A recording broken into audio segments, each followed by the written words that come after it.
History facts they don't teach you. Australia went to war against birds and lost. 1932, Western Australia. 20,000 emus invade farms, destroy wheat crops. Government sends soldiers with machine guns.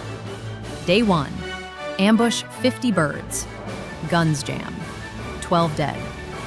1 week later, 2,500 bullets fired, maybe 500 emus down.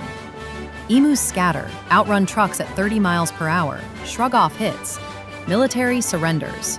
Final tally? Under 1,000 birds killed. 0 Aussie casualties. Australia, 0. Emus, 1. Mind shattered? Smash like, sub for more. Next one's wilder. History Uncovered.